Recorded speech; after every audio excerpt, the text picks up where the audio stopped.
السلام عليكم ورحمة الله وبركاته. ازيكم عاملين ايه؟ يا رب تكونوا في احسن حال. من قدام الأوبرا المصرية ونهاية كوبري قصر النيل، يوم جديد من أيام الجمال في حديقة الحرية والصداقة، أو اختصارا حديقة الحرية. واحدة من أجمل حدائق القاهرة. الحديقة تبان حديثة لكن هي عمرها 155 سنة، لأن تم إنشائها في عهد الخديوي إسماعيل 1876. كان اسمها حديقة النيل، وكانت واخدة مساحة الحديقة الموجودة دلوقتي والمنطقة اللي حواليها كلها في إطار خطة الخديوي إسماعيل علشان يحول القاهرة لقطعة من أوروبا. الحديقة دلوقتي مساحتها تقلصت، بقت 7 فدادين. قبل كده كانت أكبر عشرات المرات. في 2001 تم تجديد الحديقة وإعادة فتحها وبقى اسمها حديقة الحرية. طب ليه سموها الحرية أو الحرية والصداقة؟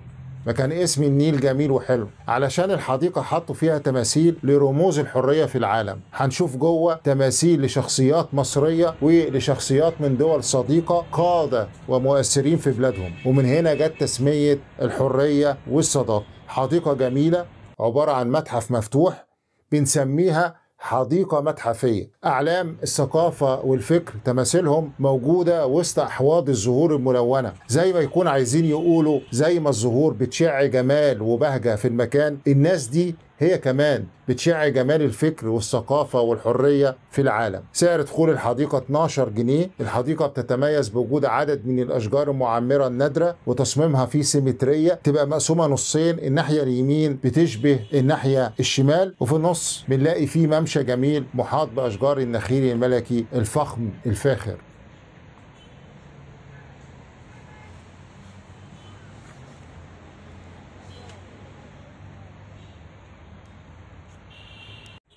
ده الشاعر أباي الكازاخي، امتدحه رئيس كازاخستان. قال عنه: الاهتمام بإحياء ذكرى هذا المفكر الكازاخي العظيم يأتي بوصفه عالما بارزا ومفكرا وشاعرا وأديبا ومؤسسا لأدب الأمة الجديد، ومترجما وملحنا ترك في تاريخ كازاخستان أثرا لا يمحى. ففي قصائده وأقواله يتجسد وجود الشعب وحياته وعقيدته وشخصيته وروحه ودينه وعقليته ولغته.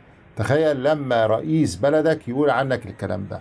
الجنرال برناردو هوجينز أحد قادة النضال لتشيلي من أجل الاستقلال، ورئيس أول حكومة وطنية دائمة في تشيلي. ده فرانشيسكو دي باولا سانتاندر، ده نائب رئيس كولومبيا الكبرى من 1819 ل 1827، وكان رئيس جمهورية غرناطة من 1832 ل 1837. عرف برجل القوانين ومنظم النصر.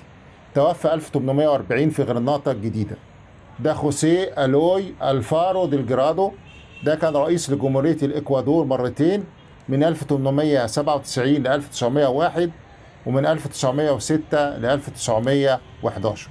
خوسيه جيرفاسيو أرتيجاز ده بطل قومي للأورجواي، أطلقوا عليه والد الأورجواي. اتولد 1764 ومات 1850. طالب باستقلال الأورجواي من احتلال إمبراطورية البرازيل. ده خوسيه مارتي بيريز، ده سياسي ومفكر وصحفي وفيلسوف وشاعر كوبي من أصل أسباني، اعتبروه رسول الاستقلال الكوبي. كتب 28 مجلد وألف مسرحية اسمها عبد الله، كان بطلها واحد مصري من النوبة، وقال فيها كلام جميل جدا جدا في حق العرب. قال إنهم كائنات رشيقة جذابة، بيتكلم علينا احنا، إنهم كائنات رشيقة جذابة تكون شعبا هو الأكثر نبلا وأناقة على وجه البسيطة. الراجل ده محترم وذوق ذوق ذوق، الله يبارك له.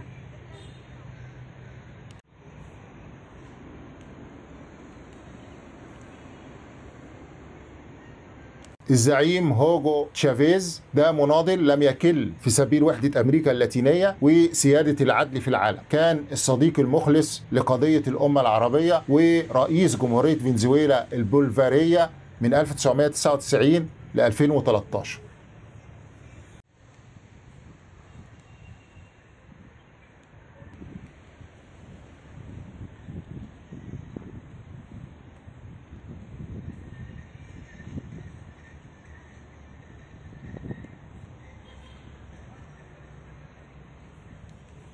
ده الدكتور خوسيه جاسبر رودريجيز، ده عاش من 1766 ل 1840 ويعتبر بطل الاستقلال للباراجواي.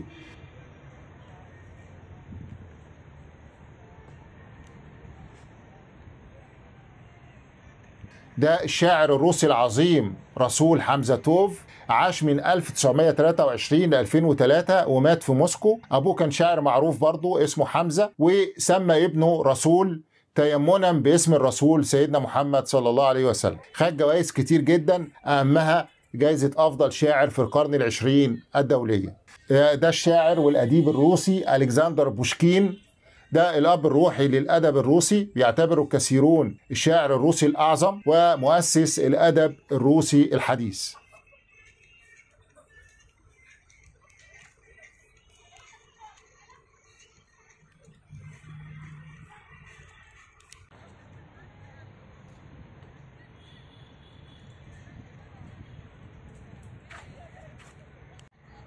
جمال الدين الأفغاني اتولد 1838 وتوفى 1897، مفكر إسلامي وواحد من مؤسسي حركة الحداثة الإسلامية، لف دول العالم الإسلامي ودول أوروبا واستقر أخيرا في الأستانة اللي هي اسطنبول دلوقتي لغاية وفاته.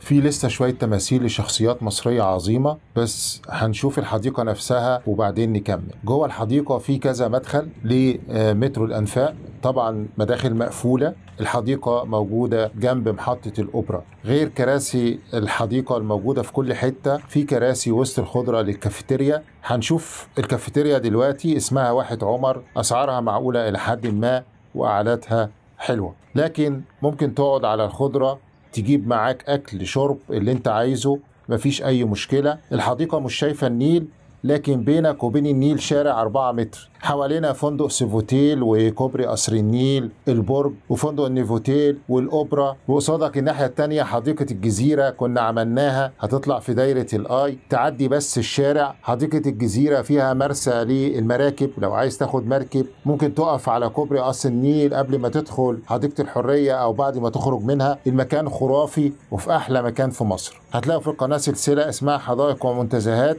فيها كل الحدائق المهمة الموجودة على النيل مباشرة أو الحدائق الأجمل في مصر. يا ريت ما تنسوش اللايك والشير وتعملوا اشتراك في القناة، دعم لينا علشان نستمر. حضراتكم ده المنيو، أسعار الكافيتيريا.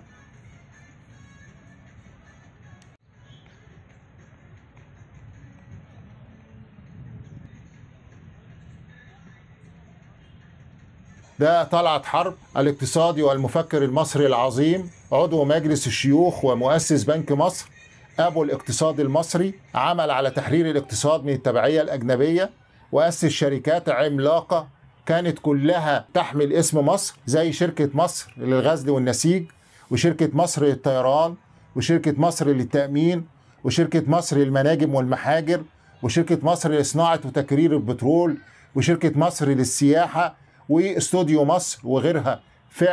فعلا أبو الاقتصاد المصري.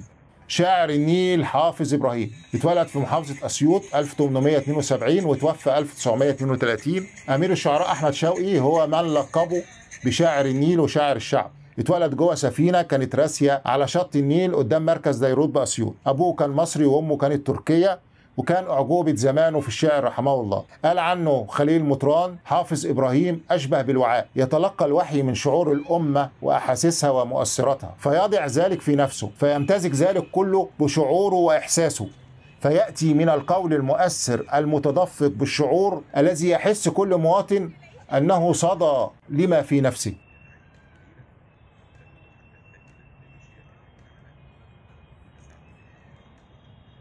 الفريق أول عبد المنعم رياض، ده شغل منصب رئيس أركان القوات المسلحة ورئيس أركان القيادة العربية الموحدة في 1967. شارك في الحرب العالمية الثانية، وشارك في كل الحروب 48 و56 و67 وحرب الاستنزاف. أشرف على الخطة المصرية لتدمير خط بارليف خلال حرب الاستنزاف. في 8 مارس سنة 69 قرر يتوجه بنفسه للجبهة علشان يشوف عن قرب نتائج المعركة، وهو بيزور الموقع انهالت نيران العدو الإسرائيلي فجأة على المنطقة، وهو كان واقف وسط جنوده. انفجرت دانة مدفعية، اتوفى رحمه الله متأثرا بجراحه، وتحول يوم 9 مارس اليوم اللي استشهد فيه ليوم الشهيد في مصر.